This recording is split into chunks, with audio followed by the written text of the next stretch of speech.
Bienvenidos a todos en esta mañana, amados, amadas de Dios, a la Iglesia Monte de Sion. Gracias al Señor, estamos juntos en esta mañana por su gracia, por su amor, por su cuidado. Amén. Cuando pienso, la verdad es que cuando considero la apertura que tenemos nosotros como creyentes de acercarnos a la presencia de Dios, muchas veces me quedo un poco sin palabras, por decir, porque me gusta pensar las cosas de una forma, por decir, de la perspectiva eterna. Y miro mis años, para mí son bastante. Miro la juventud y me acuerdo de los años cuando yo era joven, pequeño. Observo la trayectoria de los años, de los días, todos los incidentes, todas las etapas, todas las cosas que ocurren en la vida de cualquier persona normal, momentos difíciles, momentos gloriosos, momentos que marcan las vidas nuestras algunas veces días largos, por decir monótonos, iguales, similares, que no mucho ocurre, son días normales, nosotros los llamamos. Pero a través de la trayectoria de una vida, la Biblia nos enseña algo que nosotros en una experiencia normal como creyentes no pudiéramos conocer. Y es que la Biblia nos permite ver esa vida a la vista eterna, desde una perspectiva eterna. Es decir, la Biblia no simplemente nos permite ver lo que está pasando ahora, ¿no? Nos puede hablar del momento, de la circunstancia personal, pero también tiene una capacidad increíble de mostrarnos de una perspectiva eterna lo que necesitamos y debemos entender. Y es una de las razones que aprecio tanto la palabra de Dios. Y también lo digo con un poquitico de, por decir, angustia o incomodez o dolor en el corazón, porque me acuerdo de los días cuando no apreciaba yo la palabra. Y no pensaba en ella como importante. La conocía, me habían dicho mil y millones de veces cuán importante es la palabra de Dios.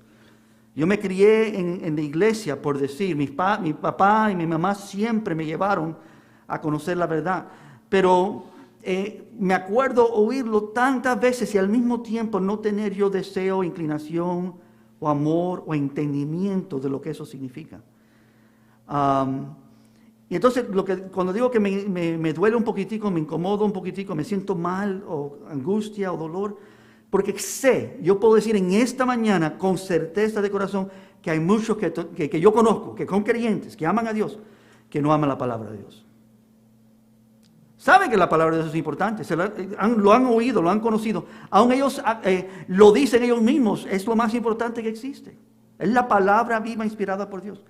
Pero eso es muy diferente a conocer esa verdad y atesorar y vivir en ella. Ahora, lo que vamos a ver en esta mañana es parte de esa realidad, hermano. La Biblia no es simplemente un libro de historias y consejos, amén.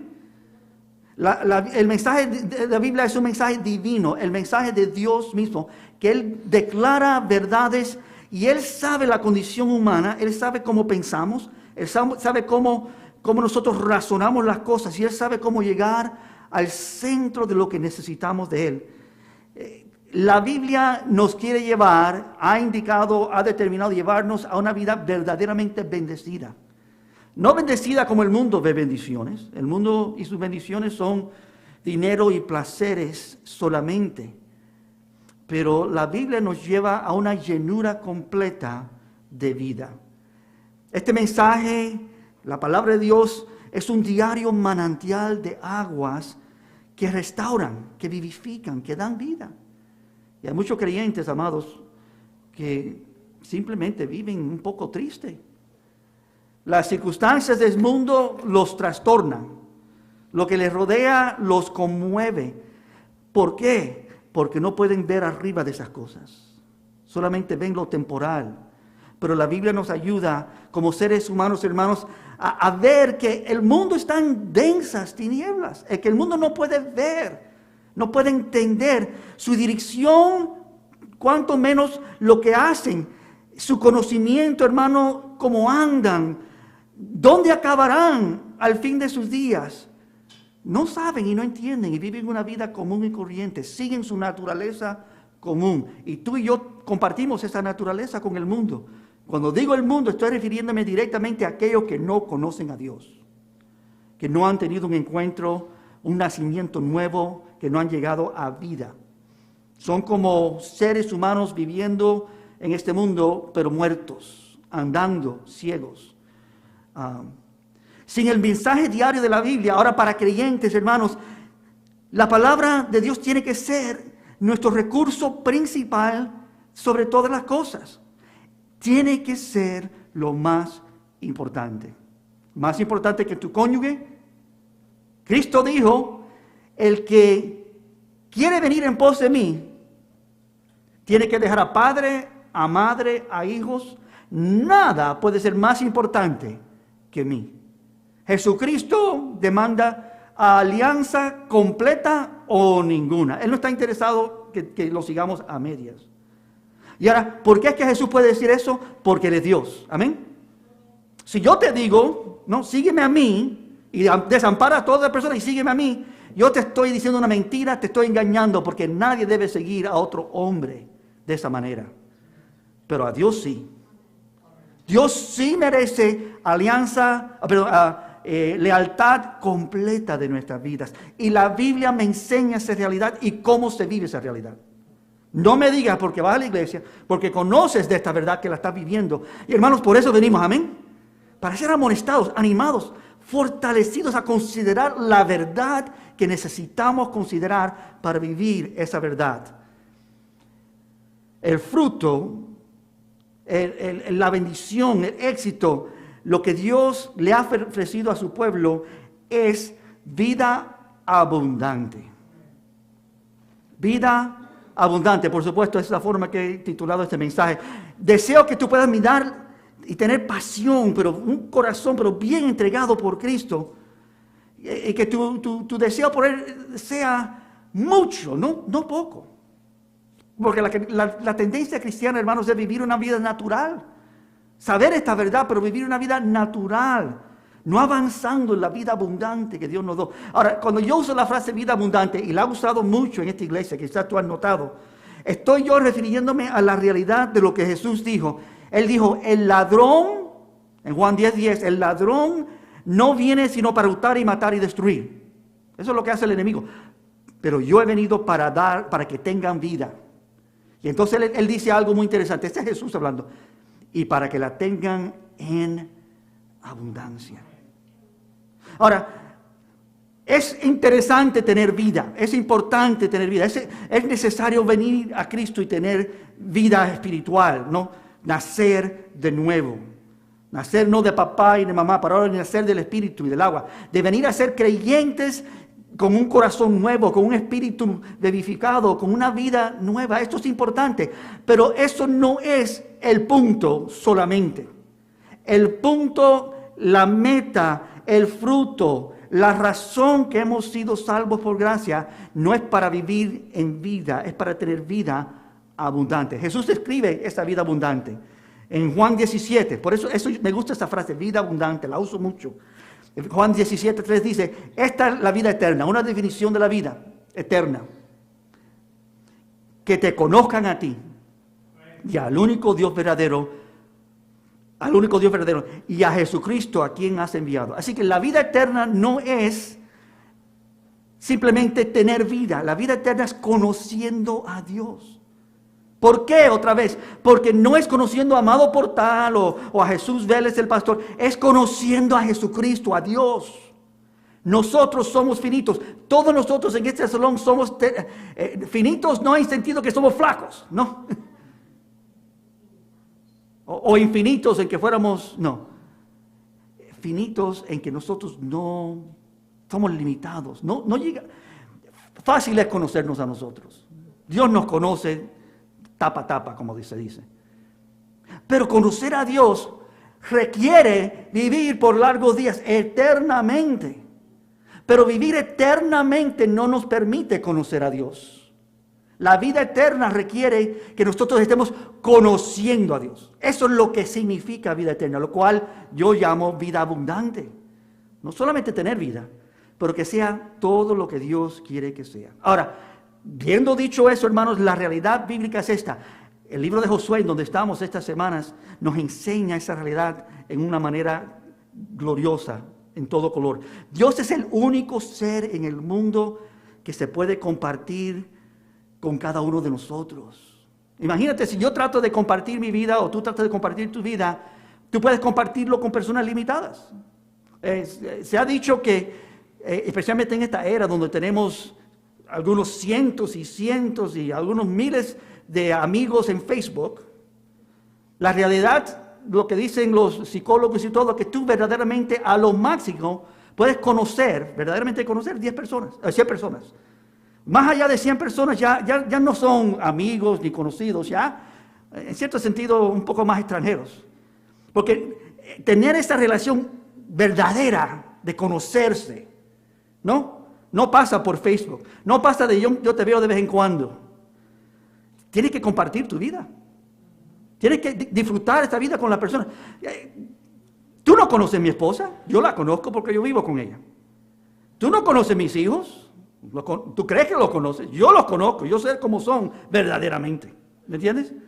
Yo estoy ahí en sus días buenos y malos, yo estoy conociendo su carácter, pero al fin de todo yo todavía conocerlo plenamente y completamente, no al nivel que yo desearía, pero Dios sí. Ahora Dios no solamente nos conoce, por Él quiere que nosotros lo conozcamos a Él, eso es la vida eterna. Que entremos a conocimiento de Dios. Así que yo deseo mostrarles hoy aquí en Josué, y no solamente en Josué, pero quiero hacer una comparación del libro de Josué, especialmente el primer capítulo, pero todo el libro, con los salmos, y en particular el Salmo 1 y el Salmo 2. Así que el propósito es de mostrarles una conexión que no simplemente es un asunto de interés pasajero, que hay alguna conexión entre estos pasajes. Es un ejemplo de cómo escudriñar, cómo meditar en la palabra de Dios de tal manera que tú ves el mensaje que está ahí. Así que yo le estoy invitando a Josué capítulo 1 por un momento, porque todo el tema del libro de Josué es que Dios nos da victoria, nos permite entrar a la tierra prometida y alcanzar la abundancia que Él nos ha prometido. Y aquí en Josué, mientras que el libro de Josué nos relata la historia del gran éxito del pueblo de Dios, que entraron a la tierra prometida, estos dos salmos, Salmos 1 y Salmo 2, amplifican cómo fue que el pueblo experimentó tal increíble éxito. Eso es lo que quiero ver con ustedes en esta mañana. Así que no solo tiene una explicación, por decir, histórica, hay algo muy importante de aprender de este libro, pero también contiene una aplicación personal. Amén. ¿Cómo es que yo personalmente puedo alcanzar la vida abundante? ¿Qué es lo que Dios requiere de mi vida? Y todos debemos considerar esto. Así que quiero leerles aquí en Josué, y esto es lo primero que quiero ver, en Josué capítulo 1, versículos 7 y 8, porque aquí está la ordenanza principal que Dios le da a Josué. Josué capítulo 1, versículos 7 y 8 dice así: solamente esfuérzate y sé muy valiente. Eso lo vimos en semanas atrás. Para cuidar de hacer, y aquí está la parte importante, para cuidar de hacer conforme a toda la ley que mi siervo Moisés te mandó.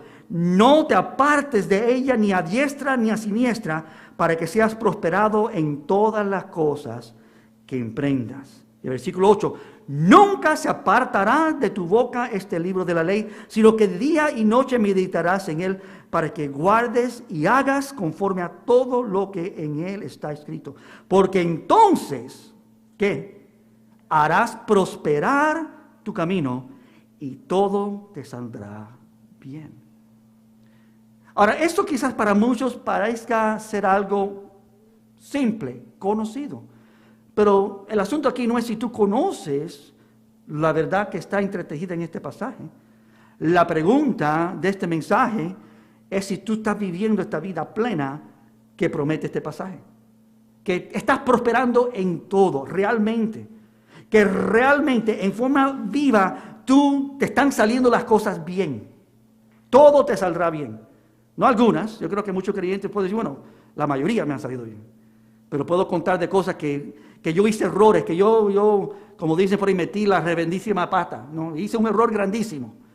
Y gracias a Dios, por su misericordia y su gracia, quizás me ha librado. O a otras vidas creyentes, estoy hablando en esta mañana, creyentes, que han sufrido muchos errores en sus vidas, muchos dolores, simplemente por no conocer la verdad.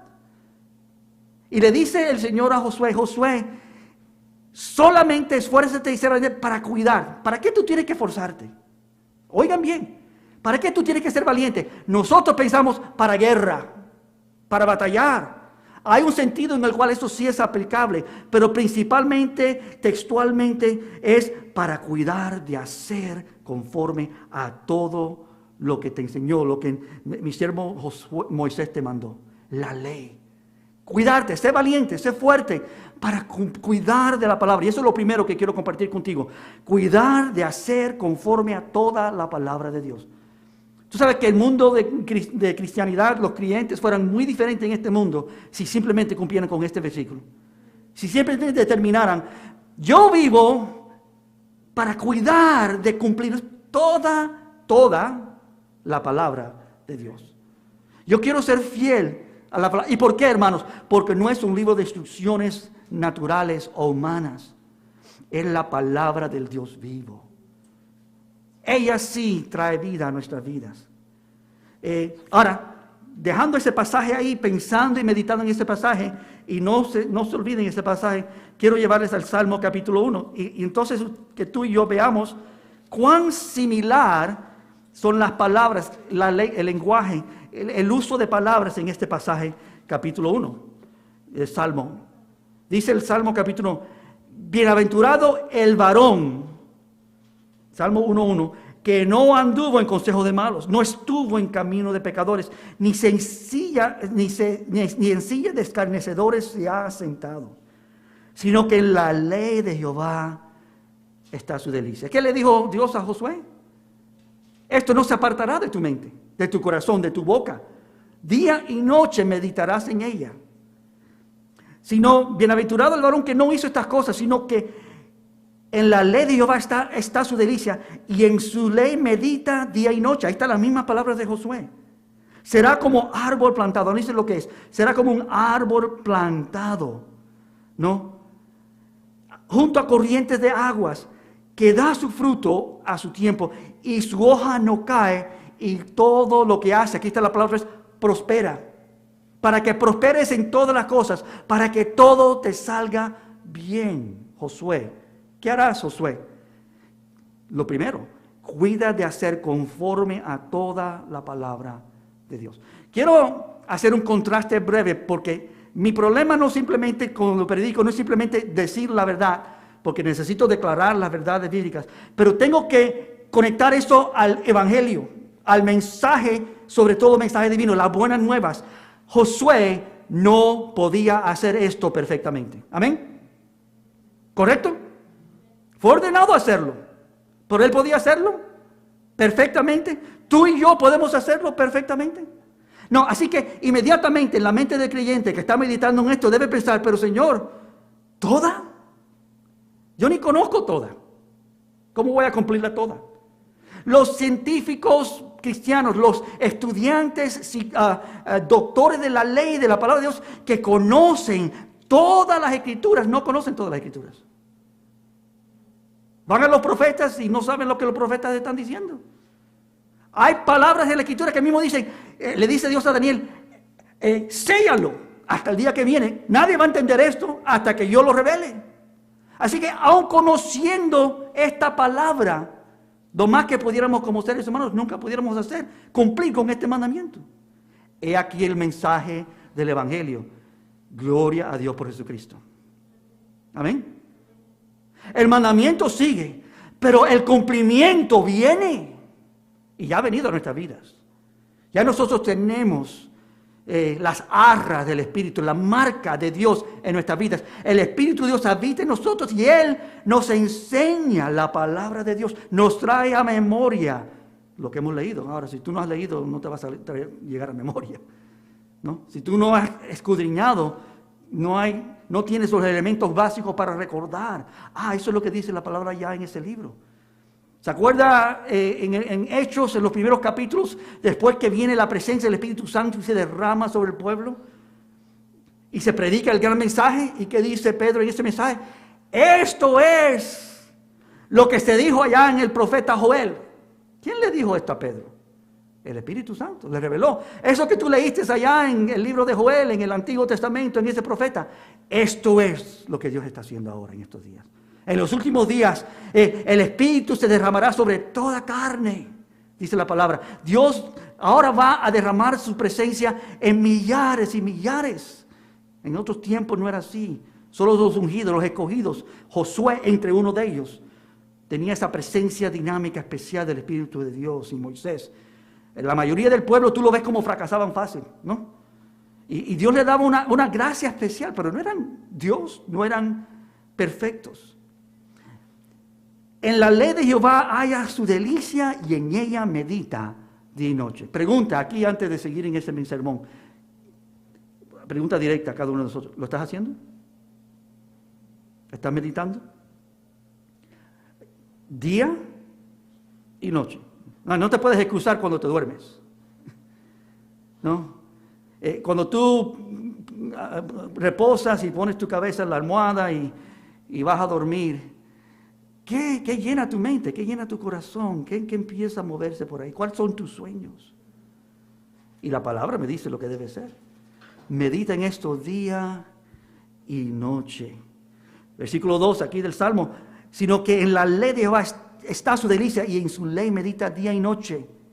Y el versículo 3 dice que la palabra de Dios prospera el camino de este varón. En este Salmo se llama el varón bienaventurado. El varón bienaventurado es el único título que tenemos para esta persona.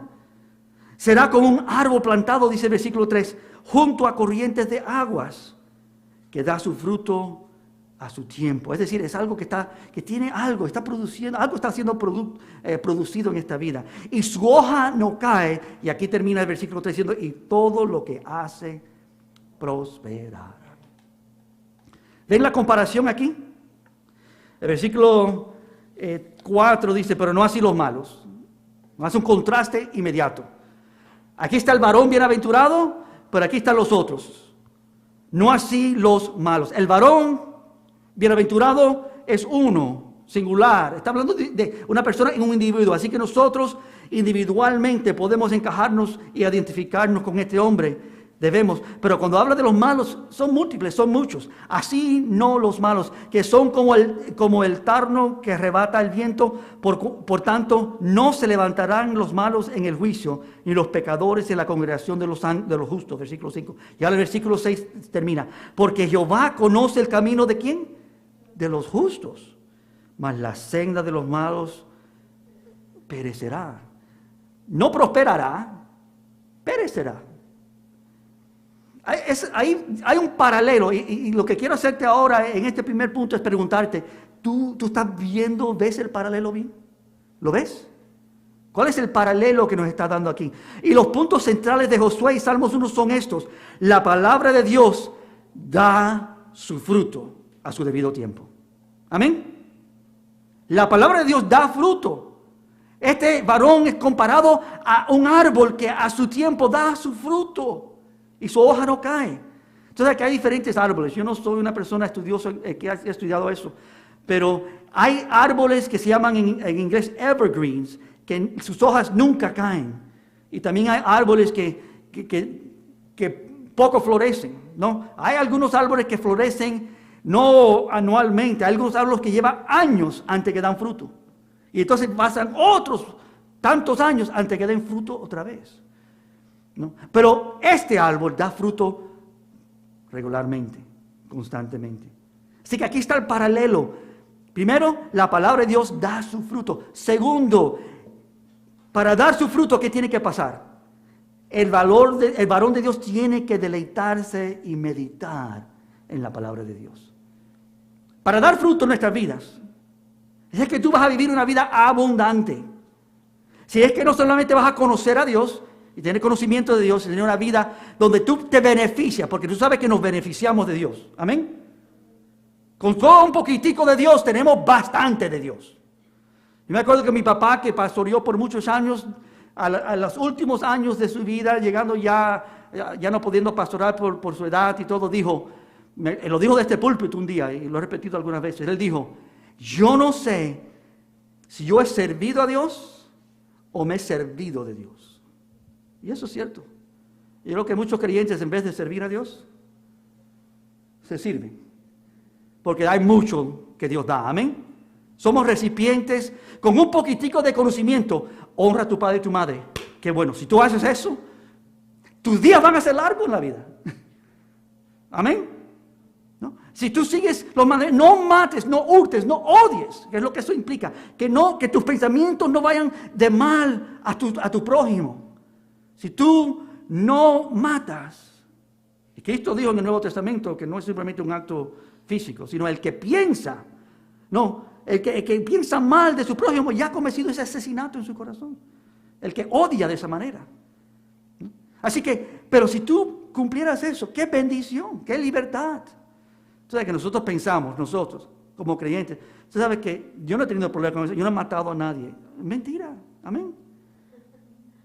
¿Quién de nosotros dice, yo nunca he odiado, nunca he entrado en ira contra nadie? Imagínate si fueras ese tipo de persona con ese mandamiento que Dios hubiera hecho en tu vida. Tú fueras diferente, ¿no? Mucho más cercano al primer mandamiento, amarás a tu prójimo, ¿no? El segundo, digo, porque el primero es amarás a Dios. Pero en relación a tu prójimo, amarás a tu prójimo, ¿no? De esa misma manera, que te amas a ti mismo. Y serás una vida que no odias, que no maltratas, sino algo diferente se verá en tu vida. Es el amor de Dios. No, esa es la segunda cosa. No solamente da fruto, pero ese fruto viene porque se deleita, porque busca, escudriña la palabra de Dios. Y no solamente eso, porque Él medita en ella, dice, prosperará en todo lo que hace. Pero también hay otro paralelo aquí. En ambos textos somos amonestados a algo más importante que muchas veces ignoramos, y es esto. Y creo que aquí es donde fallamos. Por eso pongo esta parte aquí importante. Dice, no te apartarás de ella. No apartarnos de la palabra es demasiado importante. Conozco a creyentes, y quizás tú también, que han conocido la palabra. Dios lo ha tocado. Dios le ha dado una etapa en su vida donde han comido de esto. Que se han llenado de la palabra de Dios, pero ya están satisfechos. Ya se han apartado de la palabra de Dios. Se llenaron por una etapa. Tuvieron hambre y sed como niños recién nacidos por la palabra no adulterada de Dios.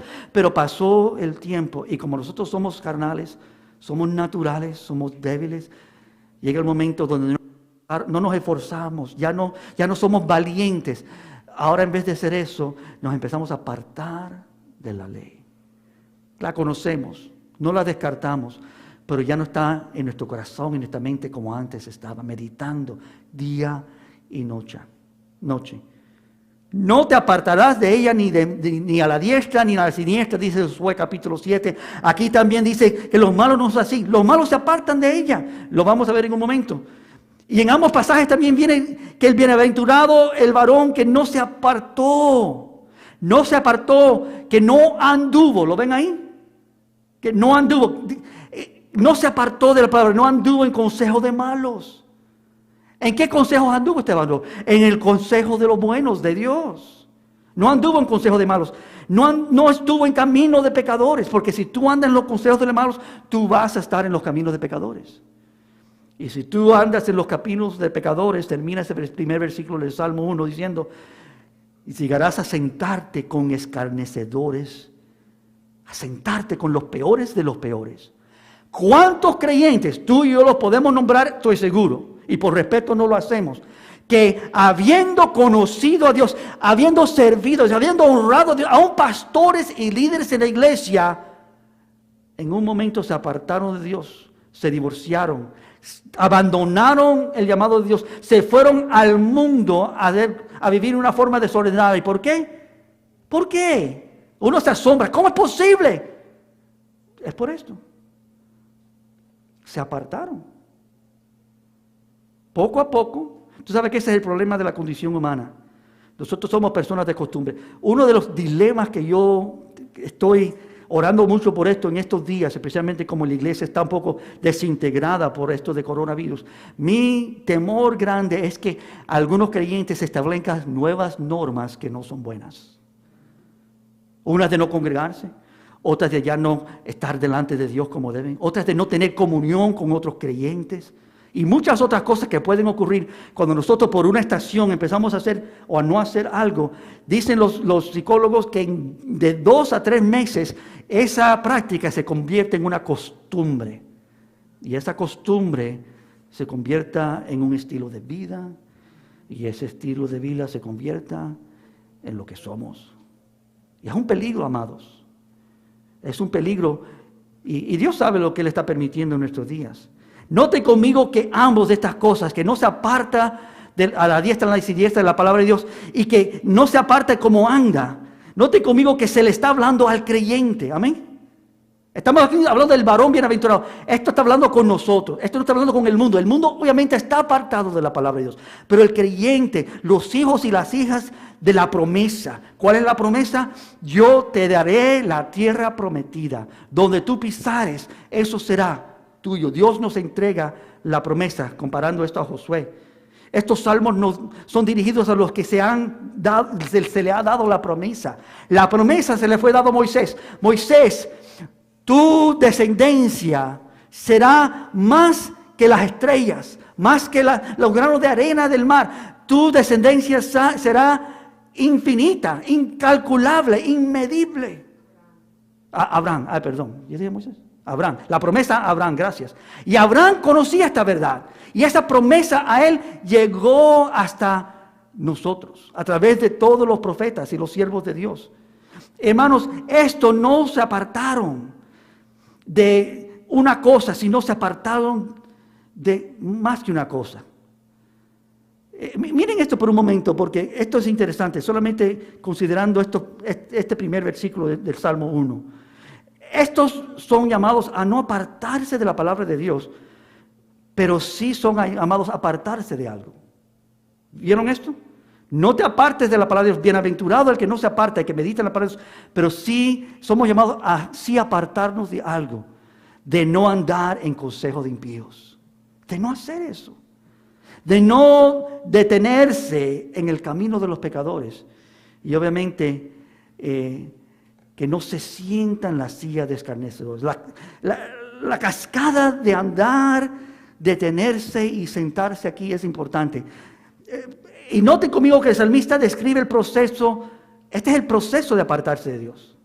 Y quizás esto te ayude en esta mañana a verlo brevemente. ¿Cuál es el proceso? Y quizás me encuentre en alguna parte del proceso y es tiempo de hacer ajustes y cambios. El que se aparta de la palabra de Dios comienza así. Anda en malos consejos. Ahora, esta es una triste realidad, que cuando un creyente comienza a depender de su propio consejo, va a fracasar. Esta es la situación humana. No pensamos que, bueno, ya conocí suficiente, ya entiendo suficiente, yo sé lo que estoy haciendo. Entonces, eso pasa mucho con el joven, especialmente el joven cuando está entrando y en medio de esa etapa de adolescencia, en esa etapa que el joven cree que sabe, pero no sabe. La verdad es que hay muchos que no conocen. Estaba hablando con alguien anoche en una fiesta, una vida recién conocida, y empezamos a hablar de mis hijos, y el mayor hijo mío tiene 20 años, y de ahí como una cascada para abajo, creo que es 20, 17, 15 y 12. Y digo creo porque siguen cambiando, creo que este mes próximo otro cumpleaños. Pero la idea aquí es que yo pensaba de mis hijos cuando yo tenía su edad, especialmente el mayor, porque él ha llegado a 20, pero miro al 17, y en su edad yo me miro y yo digo, Señor, yo entiendo lo que es tener 20 años, pero ellos no entienden. Ellos no saben lo que es. Lleva no solamente experiencia y años, pero requiere un tipo de conocimiento bíblico de saber lo que es tener 20 años en este mundo. No, cuando digo 20 años es por decir cualquier cosa, porque es una etapa juventud, pero muchos desconocemos, es la realidad, pero pensamos que conocemos bastante. Ustedes que tienen más edad, los jóvenes, perdón, ustedes no entienden esto, pero adultos, ustedes saben que pueden mirar a esa etapa antigua y tienen ustedes un conocimiento diferente. Pueden razonar cómo vivieron, cómo debían haber vivido, qué estaba pasando de una manera tan distinta, abierta, y es parte de la sabiduría permisible que Dios nos da. Y yo pudiera darle consejo a ese joven. Dice, mira, esto es lo que tú debes haber hecho, lo que debes hacer, cómo debes haber vivido. Pero te voy a decir una cosa, si yo doy consejo humano, que muchas veces es lo que quiero hacer, eso no va a ser de ningún valor. No solamente no va a ser de ningún valor, eso puede precipitar al que le doy ese consejo a andar hacia el camino del pecado. Dice aquí que el varón bienaventurado no anduvo en consejo de los malos. Y te digo, muchas veces podemos dar consejos que nosotros pensamos que son muy, muy buenos, ¿no? De mi experiencia, de lo que yo hice, lo que yo no hice. Por eso yo puedo razonar, bueno, es que puede ser un consejo bueno. Pero amados, puede también ser un consejo malo que tú no sabes. Puede ser un consejo que de verdaderamente no tiene una raíz bíblica real y es un peligro. Proverbios 3, 5 y 6 lo dice claramente en las Escrituras. Fíjate, Jehová, de todo tu corazón y no te apoyes en ¿qué? En tu propia prudencia. Yo tengo mi propia prudencia, lo que yo creo que es sabio. Y puedo tratar de transmitírselo a mis hijos, aún a la iglesia. Mi sabiduría humana, mi propia prudencia, es algo que la palabra dice, no te fijes en ello, no te confíes en ello. No andes conforme a este tipo de consejo. Sino dice, reconoce a Dios en todo que tus caminos. Y Él, ¿qué hace Él? Él te dirige y tú vas bien. No, lo que Dios está haciendo es enderezando. Porque estamos torcidos y no sabemos. Él enderezará tus veredas. Eso es andar, o por decir, no andar en los malos consejos. Y no solamente dice eso, sino segundo dice, se detiene en el camino de los pecadores. Noten conmigo, hermanos, que se haya detenido, que para. La Biblia de las Américas dice se detiene. Es caminando, está andando en consejo de los malos, pero lo que ocurre cuando tú estás caminando en el consejo de los malos es que llega un momento donde tú te detienes. Te detienes y dice la palabra en el camino. ¿Sabes que el camino del pecador no avanza? No te lleva a ningún lugar bueno. Te paraliza. ¿Cuántas vidas conocemos nosotros que por un pecado sus vidas están paralizados espiritualmente? Paralizados en su vida. Todo el mundo se le ha caído porque simplemente hicieron un error. Fueron en los consejos de los malos y el pecado ahora los tiene detenidos. No avanzan, no crecen, no hay gozo, no hay esperanza, no hay nada porque están detenidos. No pueden avanzar. Ese camino es el camino de los pecadores, no de los creyentes, no es el camino del hombre bienaventurado, pero muchos hombres creyentes que aman a Dios pueden ir por ese camino y encontrarse detenidos en su andar. Su andar se ha tornado hacia otro camino y ese no es el camino que Dios ha trazado para nosotros. Y ese camino es el camino de los pecadores y ahí se detiene, se para. Pero no es ahí el fin. La última línea del versículo 1 de Salmos 1 dice, y se sienta en la silla, y usa una palabra muy interesante, de escarnecedores. No solamente anda donde no debe andar y se detiene donde no debe detenerse y se sienta en lugares de pecadores, pero ahora peor todavía, oigan esto, y esto lo he visto también en el mundo cristiano, te convierte en un escarnecedor. La palabra escarnecedor es un burlador. La palabra escarnecedor es uno que rechaza, uno que ridiculiza, uno que insulta, uno que calumnia, uno que ahora critica a otros, uno que ahora se burla de otros. Y esto visto también en el mundo cristiano, especialmente cuando la iglesia y el pueblo de Dios, con mucho conocimiento, ya para de andar. Y entonces conocen la verdad. Y cuando ven vidas que no están viviendo conforme a la verdad, critican, burlan. ¡Qué ridículos! Mira que no conocen. Pero ellos mismos tampoco lo hacen. Esto es interesante, están sentados en las sillas de burladores. Apuntan a otros, como son los jueces ahora. Mira, eso no saben. Mira, la Biblia dice eso y ellos no, pero no pueden mirarse a sí mismos. ¿Qué dijo Jesús de los filósofos y los fariseos y los saduceos en el primer siglo? Ustedes dicen la verdad, pero no viven la verdad. Le dijo a la comunidad de discípulos de Cristo, dijo, hagan como dicen, pero no como hacen. Ellos conocen la verdad, escudriñan ellos las escrituras para conocer la verdad, pero no vienen a mí para tener vida eterna, vida abundante. Son religiosos. ¿Qué le está diciendo Dios a Josué?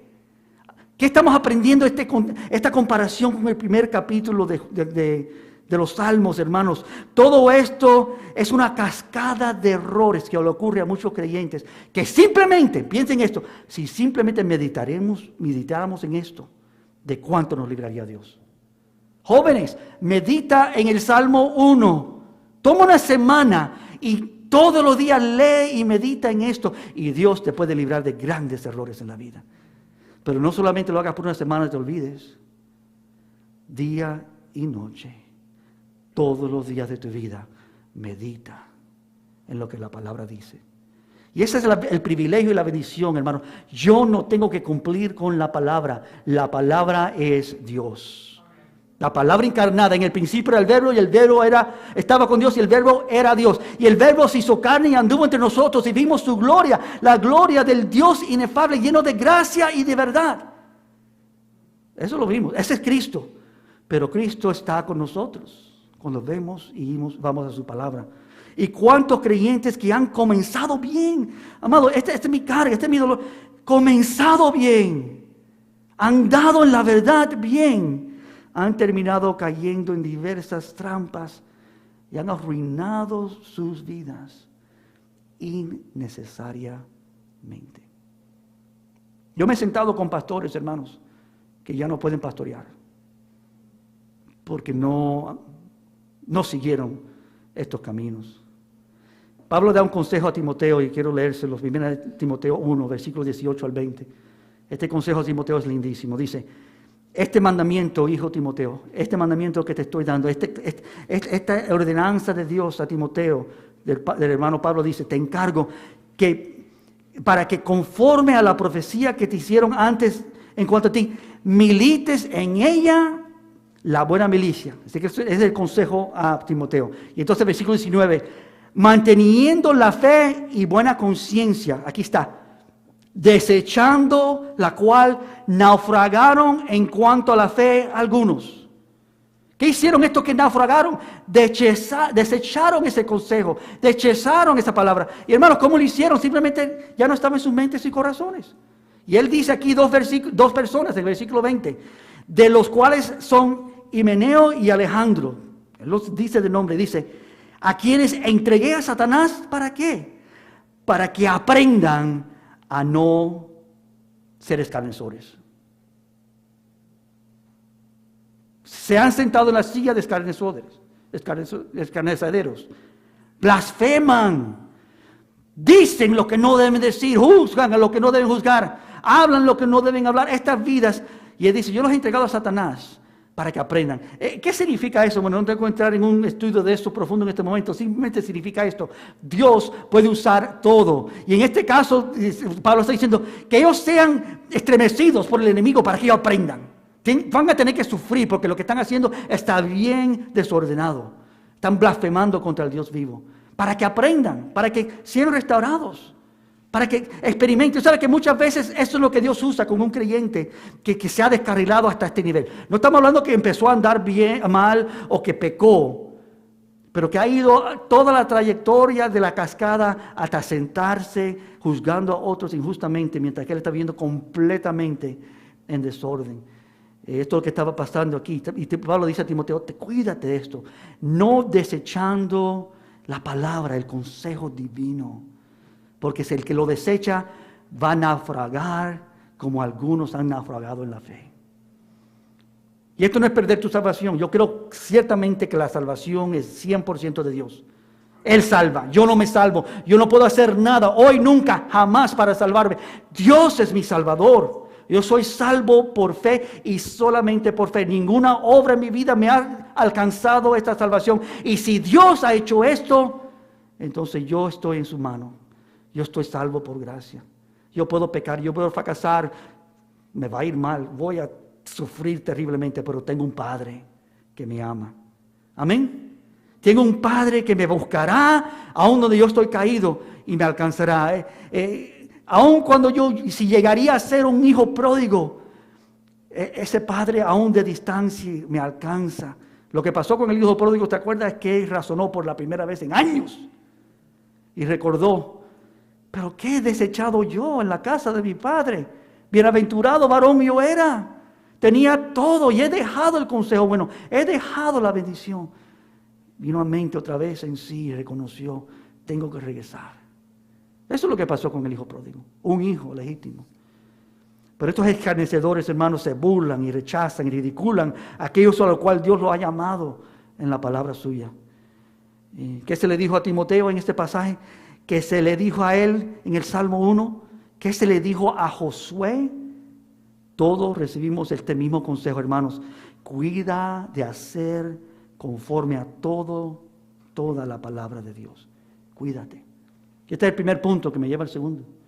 Lo primero es cuídate. ¿Lo oyeron bien? Entonces, que ahí pudiéramos terminar en este sermón. No fuera, bueno, Señor, si hago eso, si yo me cuido de mantener tu palabra, quizás. Pero hay más comparación que creo que necesitamos oír. La segunda es esta, hermano. Cuidar de hacer conforme a toda la palabra de Dios. ¿Para qué? ¿Por qué debemos hacer esto? Nos dice también la Escritura en el Salmo. Y quiero ahora brincar del Salmo 1 y llevarlos al Salmo 2 por un momento. Porque el Salmo 2 nos responde por qué es que esto debe ser así, cuidar. No solamente por las razones correctas y adecuadas que hemos visto hasta ahora, pero ahora este Salmo nos muestra en el capítulo 2 de los Salmos algo más abundante de esto. Miren el Salmo capítulo 2, versículo 1 al 3. Lo voy a leer con ustedes. Dice, ¿por qué se amontona la gente y los pueblos piensan cosas vanas? Se levantarán los reyes de la tierra y príncipes consultarán unidos contra Jehová y contra su ungido, diciendo, rompamos sus ligaduras y echemos de nosotros sus cuerdas. Oigan esto por un momento. Esto es lo segundo que quiero que veamos y lo voy a titular así. ¿Por qué? ¿Por qué es que debemos andar en los caminos de Dios y meditar en su palabra constantemente? Lo segundo es esto, porque nuestros enemigos se han unido contra nosotros. Nuestros enemigos no son pocos, son muchos. Y la palabra me enseña eso también, y me lo enseña en el libro de Josué. Para lo estamos viendo en el segundo Salmo. Dice, las naciones se amontonan. Y dice la palabra, ¿por qué se amontonan la gente? Y los pueblos piensan cosas vanas. Andan en los caminos de los pecadores. Se sienten en la silla de los escarnecedores. Piensan cosas vanas. Se levantarán los reyes de la tierra. Eso es lo que pasó en los días de Josué. Y los príncipes se consultaron unidos. Se juntaron y nosotros vamos a batallar con este pueblo de Israel. Contra Jehová y contra su ungido, diciendo, rompamos sus ligaduras y echemos de nosotros sus cuerdas. Esta alianza se ve en Josué. Pueden regresar conmigo a Josué y regresaremos a los Salmos. Pero habiendo estudiado aquí en Josué capítulo 9, vino a la mente mientras que estaba yo considerando esto. Y el capítulo 9 vemos esta realidad. Meditando en la palabra de Dios, capítulo 9 de Josué, los primeros 2 versículos, dice, cuando oyeron estas cosas, ¿quién oyó? Todos los reyes de la tierra que estaban en el otro lado de Jordán, cuando oyeron que el pueblo de Dios venía contra ellos, ¿qué hicieron? ¿Corrieron? ¿Se prepararon para batalla? Dijeron, nosotros somos fuertes. No. Así en las montañas como en los llanos y en todas las costas del mar grande delante del Líbano, los ateos, amorreos, cananeos, fereceos, heveos y jebuseos, dice versículos, se juntaron, se concertaron para pelear contra José e Israel. Imagínate. A lo cual yo digo, nuestros enemigos se han unido contra nosotros. Lo tonto de nuestros enemigos es que no saben que Dios está con nosotros. contra Israel y contra Josué, como si ellos iban a poder pelear contra ellos. Imposible. Estas naciones se concertaron, se unieron para pelear contra los de Jehová. Y así es la batalla de la vida cristiana. No sé si puedes ver la comparación aquí. Pero nosotros, hermanos, no batallamos contra carne ni sangre, ¿no? Sino contra huestes celestiales. La batalla verdadera nuestra no es contra las personas que nos rodean y las cosas que nos rodean, sino hay una guerra real en las huestes celestiales que batallan contra nosotros. Y las huestes, las naciones, los imperios, el reino de Satanás y toda la maldad de este mundo y más allá se han unido contra el pueblo de Dios. Esta es la historia bíblica. Esta es la historia. No solo batallamos contra un enemigo. No hay tiempo para yo mostrarte y enseñarte, dejarte ver cómo esta batalla es en real, hermano. Pero tenemos al mundo afuera de nosotros, tenemos a nuestra naturaleza pecaminosa adentro de nosotros. Hay muchos enemigos.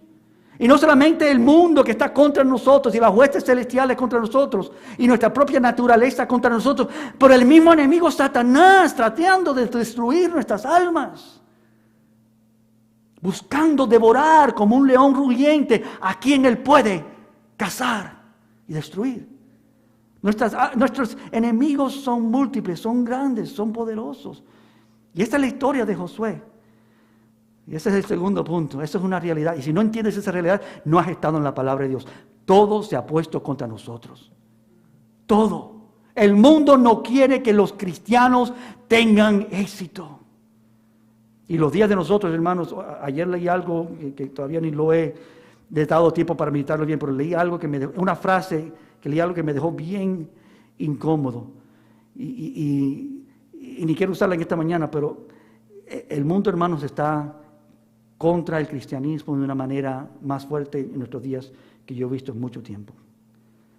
Como ellos han determinado destruir a los principios cristianos, a lo que nosotros creemos y como consecuencia quizás a nosotros mismos.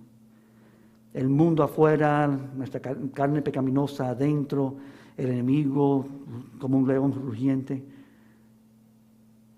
Otra vez, hermanos, nuestros enemigos se han unido contra nosotros. Pero lo último y lo tercero, mas Dios se ríe de ellos. Regresamos al Salmo 2. Y eso es lo que ocurrió en Jueces. En Josué, cuando tú lo lees. Pero en el Salmo 2 vemos esta realidad en toda su hermosura. Viendo cómo esto es como un comentario a lo que Dios estaba haciendo en ese libro. Dice el versículo 4 del Salmo 2, el que mora en los cielos se reirá. Ahora, yo no sé si tú habías pensado de esto alguna vez. Dios se ríe. Y me imagino que a carcajadas. Dios mira a estas naciones, estos pueblos, estos enemigos de su pueblo reunirse contra nosotros. Estoy dándole la razón por la cual nosotros tenemos que estar en la palabra de Dios. ¿Me entienden? Porque nuestros enemigos se han unido contra nosotros. Pero si estamos unidos con Dios, Dios se ríe de ellos. El consejo a José fue que tú cuides de cuidar, de hacer todo lo que Dios te ha aconsejado. El que mora en los cielos se reirá. Y dice, y el Señor se burlará de ellos. Ahora Él se pone en la silla de burlarse de ellos. Pero este burlador es un burlador justo. ¿Me entiendes? Él se ríe de ellos porque verdaderamente lo que están haciendo es maldad terrible. Lo que vive el mundo, hermanos, no tiene ninguna sabiduría o inteligencia en ello. Y creen que ellos van a venir contra Dios. Verdaderamente. ¿No? Dice, y entonces luego, versículo 5, hablará en el furor, hablará a ellos en su furor y los tumbará con su ira. Dios se reirá. ¿Por qué responde Dios con risa a estas naciones? ¿Por qué? Porque Dios ha enviado a su Hijo Santo. Conectándolo otra vez al Evangelio. Amén. No porque tú y yo somos fuertes. No porque tú y yo escudriñamos las Escrituras para conocer la verdad y decimos, Señor, sálvame. No, porque Dios ya ha enviado un Salvador. Porque Dios ya tiene un rey en Israel. Dios ya tiene uno que ha tenido la victoria. Y esto es lo importante. Este pasaje nos enseña por qué es que Josué tiene éxito. ¿Por qué es que tienen victoria? ¿Por qué es que pueden conquistar a esta tierra de los ateos y todos estos hombres malvados? Y la razón no es porque ellos no eran fuertes, es porque nuestro Dios sí es. Y en Él está toda la fuerza. Y Él se ríe de ellos. Dice versículo 6. Pero yo he puesto mi rey sobre Sión, dice Dios, mi santo monte. Y yo publicaré el decreto. Jehová me ha dicho, mi hijo eres tú, yo te engendré hoy. Lo que nos pinta estos dos salmos, lo que nos muestran, es como Dios ha enviado a su ungido. José, en las Escrituras, es un tipo de Cristo. El varón bienaventurado es un tipo de Cristo. En el Salmo 1 muestran el sabio que medita diariamente la voluntad de Dios. Le dijo el Señor a su pueblo, ponlo en la frente, ¿no? En los cordales de tu ropa. Que cuando tú hagas así, tú toques, tú te recuerdes de las grandes verdades bíblicas. Yo me encontré una vez con un judío que vivía en el barrio donde yo vivía antes. Y él vino a nuestra casa, se sentó con nosotros y habló un poquito. Y él tenía esas, ¿cómo se llaman? ¿Se acuerda el nombre en español? Cords. Y eran como unas cuerdas que estaban atadas a la parte de su... se pone como un cinto y tiene unas cuerdas. Y sentado ya a la mesa, compartíamos con él. Era un judío mesiánico, él había conocido al Señor. Increíble. Y por él seguía las costumbres de los judíos. Y él agarraba una de esas cuerdas y él hacía así. Y se llenaba su rostro de gozo y placer. Y tú decías, este está meditando en la palabra de Dios. Y cada una de esas cuerdas le recordaba de algo, lo cual él había dedicado mucho tiempo a meditar. Y él estaba considerando la palabra de Dios. Y nos compartía con profundidad. Él había aprendido mucho. Era un hombre muy sabio y muy dedicado a la palabra de Dios. Todo apunta, amados, toda la palabra apunta al Mesías, al ungido de Dios. Todos estos son solamente sombras, tipifican al verdadero. Cristo no solamente meditó en la palabra de Dios día y noche toda su vida, Él es la palabra de Dios. Amén. El hombre bienaventurado no solamente es llamado a esto, pero el hombre bienaventurado está tipificando que Dios un día lo logrará completamente para todos nosotros. Josué, el varón bienaventurado, solo manifiestan que hay un Mesías, un Yahweh, el que vendrá a nuestro mundo como el Rey Supremo. Esta es la razón, hermanos, que puedo decir, Dios se reirá. Amén. Porque no estamos hablando que Dios está burlándose en una forma desordenada. Es que esto es una risa. Tú sabes que hay personas que falsifican su risa, que se ríen.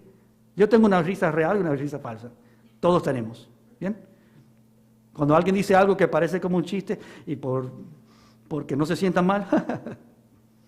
Muy lindo. Pero hay otra que sale natural, ¿bien? Que nos reímos, que no podemos parar de reírnos. Que es tan contagioso que todos empiezan a reírse. Este es Dios. Dios es auténtico, real. Él no falsifica nada. Y cuando Él se ríe de esta nación, está diciendo, pero esto no tiene ningún sentido. ¿Qué tontería? Esta vida no saben, no entienden. Que ellos piensan que pueden ir contra mi Hijo Santo, el Salvador del mundo. Dios dice a su Rey, versículo 8, aquí llegamos al último de las comparaciones a Josué. Pídeme y te daré por herencia las naciones. ¿Qué pasó con el libro de Josué? Dios le dio la herencia, las naciones. Ellos vinieron a ser removidos y ellos tomaron ese terreno y hay solamente una nación. La herencia que Dios le ha dado a este pueblo es increíble. Es una manifestación de cómo Dios nos ha prometido una vida abundante, llegando al tema principal antes de terminar. Y lo único que tenemos que hacer como creyentes, ¿qué es, hermanos? Cuidar de vivir toda la palabra de Dios, de cuidarla, de meditar en ella. Consciente que nuestros enemigos nos rodean en todo lugar. Nosotros no podemos actuar como si todo nos va bien. El mundo está contra los hijos de Dios. Dijo Jesucristo, si a mí me persiguieron y me martiraron y me mataron, no esperen diferente ustedes. Si a mí me odiaron, a mis discípulos odiarán. Si a mí me persiguieron, a ustedes lo perseguirán. La razón que muchos creyentes no son odiados ni perseguidos es porque son creyentes ocultos, ni se sabe que son creyentes. Pero si tú te paras en el trabajo y dices, yo obedezco la palabra de Dios, ¿me entiendes? O en el colegio, en cualquier ambiente, en la comunidad social, en las redes sociales, en cualquier púlpito que tú tengas, dices, yo estoy entregado completamente a la sagrada palabra. De lo que Dios dice, yo lo hago. Si Él lo dice, yo lo seguiré. Y se burlarán de nosotros. Se reirán de nosotros. Pero Dios se ríe de ellos. Termina este capítulo 2. Después que dice, Dios se reirá porque Dios ha enviado a su Hijo. Y su Hijo es el que nos cobra esa herencia. Dice el último versículo del Salmo 2. Honrad al Hijo. Esto es lo que Dios quiere de nosotros. Amén. Por supuesto, meditar en la palabra de Dios, eso es lo que ocurre. Empiezas a honrar al Hijo de Dios. Honrar al Hijo para que no se enoje y perezcáis en el camino. Pues se inflama de pronto su ira. Y entonces termina el versículo 12 diciendo, regresando a como comenzamos en el Salmo 1, bienaventurados todos los que en Él confían. ¿Ven el contraste o la comparación entre Salmos 1 y 2? Y no hemos entrado en todos los detalles por tiempo. Y solamente las dos partes principales de Josué, la ordenanza a Josué y como ellos tuvieron que batallar con estos imperios. Cristo, hermanos, es el cumplimiento. Es aquí donde quiero simplemente terminar con ustedes. Jesús, Cristo, es la palabra de Dios encarnada. Pensemos en Él ahora en nuestra culminación de este mensaje en esta mañana. Él es el verbo de vida. Fuera de Él no hay nada. Todo lo hecho fue hecho por Él. Amén. Todo lo creado fue creado para Él, de Él, por Él y para Él son todas las cosas. Toda su vida terrenal Él cumplió la voluntad de su Padre. Yo he venido para hacer todo lo que está escrito en el rollo de la ley, dijo Él. Y en lugar de derrotar las naciones del mundo, hermanos, ¿qué hizo Jesús? El Mesías proporcionó y andó en un camino para que todas las naciones de la tierra pudieran ser bendecidas. ¿No es cierto? Él no fue a destruirlas. Él dijo, yo no vengo a juzgar, a destruir. Si yo vine para que crean en mí y tengan vida eterna. El mundo ya está destruido. El mundo ya está juzgado. El que no cree en mí ya está juzgado, ya está condenado. Una tierra prometida, Él acercó a cada uno de nosotros. Jesús descendió una vez y para siempre, anduvo entre nosotros, fue a la cruz del Calvario. Las naciones rebeldes del mundo finalmente serán destruidas o rendirán cuentas a Él y se unirán al pueblo de Dios. Amén. ¿Qué hizo Jesús qué dice la palabra en el libro de ¿es Noé?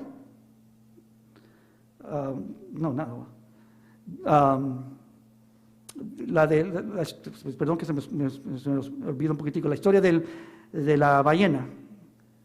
Jonás, perdón. ¿Qué pasó con la historia de Jonás? Dios lo envía a Jonás a una nación perversa, a Nínive, y le dice, Nínive, arrepiéntanse. ¿Y qué le pasó a Jonás cuando se arrepintió Nínive y Dios no lo destruyó? ¿Sabe que Jonás es interesante porque él es una vida que se molestó con eso? Pero ¿qué predicador se molesta cuando la vida se arrepienten y vienen a Cristo? Bueno, quizás uno que está un poquitico desequilibrado en algún sentido. Pero Cristo no vino a derrotar las naciones, hermanos. Las naciones ya están derrotadas. Por eso Dios se ríe. Cristo vino a salvar a millares. Y entre ellos somos nosotros, de cada tribu, de cada nación, de todo lenguaje, de todo trasfondo de la tierra. De millares vendrán y adorarán a su templo. Toda rodilla se arrodillará y toda lengua confesará: Jesucristo es el Señor, para la gloria del Padre. Para que no haya más guerra, para que no exista más muerte, para que no tengamos más enemigos. Este es su cumplimiento. El reino será un lugar de paz y de justicia. Hoy en día se habla mucho de justicia. Hermanos, simplemente digo, cuando tú le pones cualquier característica a justicia, ya cesa de ser justicia. Justicia social ya cesa de ser justicia verdadera. Justicia para este y para aquello, ya la justicia para todos o no es justicia. La justicia es algo que todos necesitamos y el único que trae justicia verdadera es ¿quién? Dios. El único justo, el único que puede ordenar todo. Así que termino con esto, hermanos. Esfuérzate y sé valiente. Conviértete en el hombre sabio que sigue el camino bueno y no el camino de los malvados, ni se une a los burladores contra Dios. Más bien, honrad al Hijo, bienaventurados todos los que en Él confían.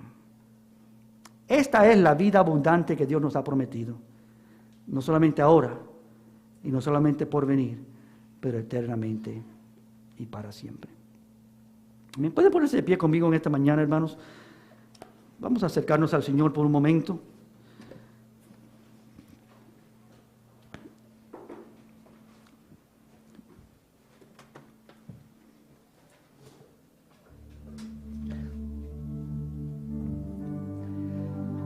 Hijo de Dios,